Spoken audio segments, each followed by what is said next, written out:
அஸ்ஸலாமு அலைக்கும். Hi friends, எல்லோரும் எப்படி இருக்கீங்க? இன்றைக்கி செவ்வாய்க்கிழமை. இன்றைக்கால் லஞ்ச் பிரேக்ஃபாஸ்ட் என்னென்னு பார்க்கலாம். இன்றைக்கி பிரேக்ஃபாஸ்ட்டுக்கு மினி இட்லி தான் ஊற்றிருந்தேன். பசங்க ரொம்ப நாளாகவே கேட்டுகிட்டே இருக்காங்க, செய்கிறதுக்கு டைமே கிடைக்கல. ஸோ இன்றைக்கி வந்து செஞ்சலான்னு சொல்லிட்டு மினி இட்லி ஊற்றியாச்சு.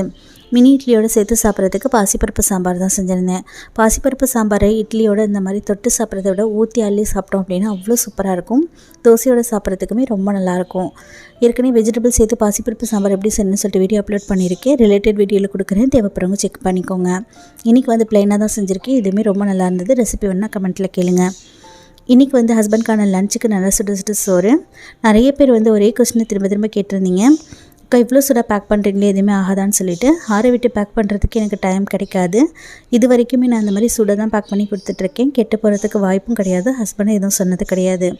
ஸோ இன்றைக்கி வந்துட்டு மிட்டா சால்னா தான். உருளைக்கிழங்கு, கேரட், பீன்ஸ் சேர்த்து மிட்டா சால்னா செஞ்சுருக்கேன். மிட்டா சால்னா ரெசிபி நம்ம சேனலில் இருக்குது. இது கூட பாவக்காய் ஃப்ரை பண்ணியிருக்கேன்.